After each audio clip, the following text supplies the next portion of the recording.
जब हम पत्रकारिता सीखते थे तो बताया जाता था कि मीडिया परमानेंट विपक्ष होता है। मीडिया सरकार की कमियों को ढूंढ ढूंढ कर उजागर करता है, लेकिन विरोध के लिए नहीं, इसलिए कि सरकार उस पर ध्यान दे और सुधार करे।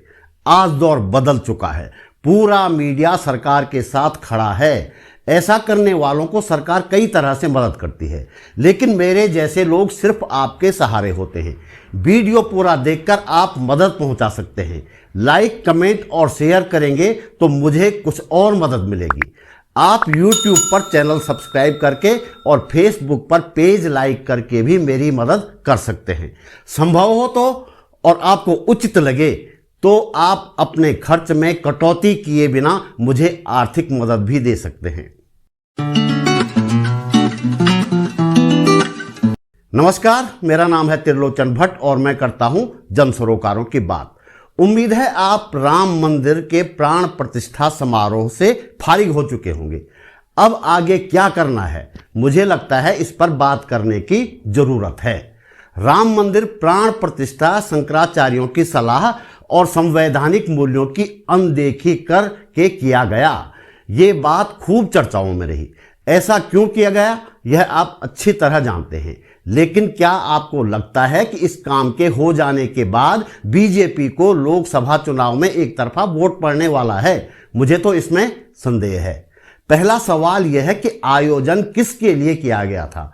उनके लिए तो कतई नहीं जो बीजेपी और मोदी के लिए पूरी तरह समर्पित हैं। मेरे जैसे लोगों को गालियां देते हैं, जैसा कि इस वीडियो में भी देने वाले हैं। ऐसे लोगों को तो हर हाल में वोट बीजेपी को ही देना है। हाल के दिनों में सड़कों पर जलसे जुलूस निकालते, आक्रामक तरीके से जय श्री राम का नारा लगाते, दिए जलाते, पटाखे फोड़ते यही लोग थे। प्राण प्रतिष्ठा का यह आयोजन इन लोगों के लिए बिल्कुल नहीं था। यह आयोजन उन वोटरों के लिए था जो असमंजस की स्थिति में रहते हैं और जिन्हें चुनाव के ऐन वक्त अपनी तरफ किया जा सकता है। चुनाव में यही वोटर दरअसल निर्णायक भूमिका में होते हैं। राम मंदिर प्राण प्रतिष्ठा में कोई ऐसी घटना नहीं हुई जिस तरह की घटना की पूर्व राज्यपाल सत्यपाल मलिक ने आशंका जताई थी। ऐसे में प्राण प्रतिष्ठा का असर असमंजस वाले इन मतदाताओं पर बहुत देर तक रहने की ज्यादा उम्मीद नहीं की जा सकती। 2019 याद होगा आपको। दुर्भाग्य से पुलवामा में हमारे 40 वीर सैनिक एक विस्फोट में मारे गए थे। इस घटना का असर असमंजस वाले मतदाताओं पर ज्यादा देर तक रहा। बीजेपी ने भुनाया भी इसे। मोदी जी ने इस घटना के नाम पर बाकायदा वोट मांगे और वोट मिले भी। यह कितने अफसोस की बात है कि इस घटना के नाम पर वोट मांगकर मोदी जी पूरे 5 साल प्रधानमंत्री रह चुके हैं, लेकिन 40 जवान क्यों शहीद हुए? किसने वह जघन्य कांड किया? इतना बारूद कहां से कैनवाई के रास्ते में आ गया? इसकी कोई जांच तो दूर, इन 5 सालों में इस पर बात तक नहीं हुई ठीक से। सत्यपाल मलिक गंभीर आरोप लगाते रहे, लेकिन सत्ता तो दूर, विपक्ष ने भी अनदेखी की। राम मंदिर पर लौटते हैं। इस प्राण प्रतिष्ठा में राम मंदिर की असली लड़ाई लड़ने वालों को किस तरह किनारे कर दिया गया, इस पर आपने पता नहीं ध्यान दिया कि नहीं। कहा जा रहा है कि 500 साल से लड़ रहे थे, कुछ कहते हैं 200 साल से लड़ रहे थे, लेकिन 1949-50 से तो वास्तव में लड़ाई लड़ी जा रही थी। लेकिन किसने लड़ी? मोदी जी ने या मोहन भागवत जी ने? आरएसएस और बीजेपी तो 1984 के बाद मंदिर आंदोलन से जुड़े। इससे पहले निर्मोही अखाड़ा और हिंदू महासभा ये लड़ाई लड़ते रहे। प्राण प्रतिष्ठा समारोह में निर्मोही अखाड़ा और हिंदू महासभा क्या कहीं दिखे? कहीं नहीं। 1984 के बाद भी आरएसएस और बीजेपी के जो लोग इस लड़ाई में आगे रहे, वे प्राण प्रतिष्ठा में कहां थे? आडवाणी जी, मुरली मनोहर जोशी और उमा भारती जैसे लोग तो दूर दूर तक इस समारोह में नहीं थे। मुझे वो तस्वीर अच्छी तरह याद है जो 6 दिसंबर 1992 को बाबरी मस्जिद गिरने के बाद खूब छपी थी। मस्जिद टूटते ही खुशी के मारे उमा भारती जोशी जी की पीठ पर चढ़ गई थी। तस्वीर इंटरनेट पर अब भी मौजूद है, आप देख लीजिए। मोदी जी दिल्ली से अपने करोड़ों के विमान में अयोध्या आए। क्या वे आडवाणी जी और जोशी जी को नहीं ला सकते थे? ला सकते थे, पर आडवाणी और जोशी जैसे राम मंदिर आंदोलन के अगवा नेताओं की मौजूदगी में मोदी जी का कद छोटा हो जाता। यही बात शंकराचार्यों के मामले में भी है।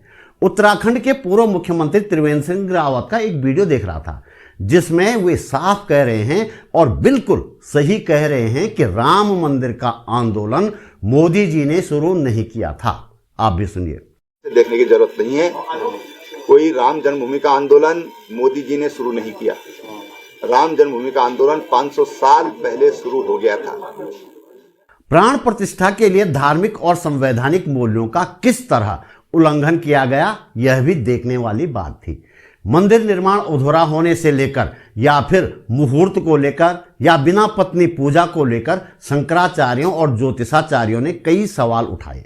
धार्मिक मामलों की ज़्यादा जानकारी न होने के कारण मैं इस बारे में ज़्यादा कुछ नहीं कह पाऊंगा, लेकिन आप खुद को धार्मिक कहते हैं तो किसी धार्मिक कार्य के लिए मुझे लगता है धार्मिक मान्यताओं का पालन किया जाना चाहिए। यदि आप ऐसा नहीं कर रहे हैं तो साफ है आप धार्मिक नहीं हैं और धार्मिक होने का सिर्फ आडंबर कर रहे हैं राजनीतिक लाभ के लिए। अब आते हैं संवैधानिक मूल्यों पर। मैं क्योंकि संविधान का छात्र हूं तो इस पर स्पष्टता के साथ अपनी बात रख सकता हूं। आप सभी जानते हैं कि हमारा संविधान हर नागरिक को किसी भी धर्म अथवा पंथ को मानने अथवा न मानने की इजाजत देता है, लेकिन यह भी कहता है कि धर्म हर नागरिक का व्यक्तिगत मामला है। धर्म में सरकार के हस्तक्षेप की हमारा संविधान इजाजत नहीं देता। धार्मिक स्थलों का निर्माण, उनका उद्घाटन, प्राण प्रतिष्ठा या अन्य जो भी कुछ होता है वह संबंधित धर्म के गुरुओं और उस धर्म के मानने वालों का काम है। देश के प्रधानमंत्री का मुख्य यजमान बनकर प्राण प्रतिष्ठा समारोह में शामिल होना संविधान का उल्लंघन है। खुद ज्योतिर्पीठ के शंकराचार्य ने अपने एक बयान में यह बात कही है कि धर्मनिरपेक्ष संविधान की शपथ लेकर प्रधानमंत्री बना व्यक्ति प्राण प्रतिष्ठा में प्रधानमंत्री के रूप में शामिल नहीं हो सकता। बात यही नहीं रुकी। देश भर में स्कूलों और दफ्तरों को छुट्टी का फरमान जारी कर दिया गया। जिला स्तर पर प्रशासन की ओर से मोटा पैसा खर्च करके कार्यक्रम आयोजित किए गए। जब किसी विभाग के कर्मचारी या शिक्षक या व्यापारी या ट्रक ड्राइवर अपनी मांगों को लेकर एक दिन की हड़ताल करते हैं तो हाय तौबा मच जाती है, इतने करोड़ का, इतने अरब का नुकसान हो गया। लेकिन एक धार्मिक आयोजन के नाम पर आपने जो एक दिन सब कुछ बंद रखा, यहां तक कि अस्पताल भी, तो क्यों नहीं हिसाब लगाया गया कि कितना नुकसान हुआ। एक मजेदार बात बताता हूं। मेरे एक वीडियो पर किसी भाई ने कमेंट लिखा, एक और सेकुलरासुर आ गया। इस तरह के नाम गढ़ लेते हैं ये लोग, जैसे लिब्रांडो, सेकुलरासुर। जब मैंने लिखा कि भाई हमारा तो संविधान ही सेकुलर है, तो कहने लगा कि सेकुलर बाद में बनाया गया संविधान। क्या है कि जो व्हाट्सएप यूनिवर्सिटी है ना, उसमें ऐसा ही अधूरा ज्ञान दिया जाता है। दरअसल वो भाई इसकी बात कर रहा था होगा, संविधान की प्रियम्बल, जिसमें लिखा गया है हम भारत के लोग भारत को संपूर्ण प्रभुसत्ता संपन्न समाजवादी धर्मनिरपेक्ष गणराज्य बनाने के लिए। यह सच है कि प्रियम्बल में ये समाजवादी और पंथ निरपेक्ष शब्द बाद में जोड़े गए स्वर्गीय इंदिरा गांधी के कार्यकाल में। ये बात तो व्हाट्सएप यूनिवर्सिटी में पढ़ाई जाती है अच्छे से, लेकिन यह नहीं बताया जाता कि हमारे संविधान का मूल ढांचा ही समाजवादी और धर्मनिरपेक्ष है। तो दोस्तों, वीडियो ज़्यादा लंबा हो जाएगा, इसलिए अपनी बात यहीं समाप्त कर रहा हूं। आपने वीडियो पूरा देखा, आभार। अभी तक लाइक का बटन नहीं दबाया है तो दबा दीजिए। संभव हो तो कमेंट भी लिखिए। आप सामर्थ्यवान हैं तो आर्थिक सहयोग अवश्य कीजिए। जल्दी मिलते हैं एक और वीडियो के साथ। जय राम जी की।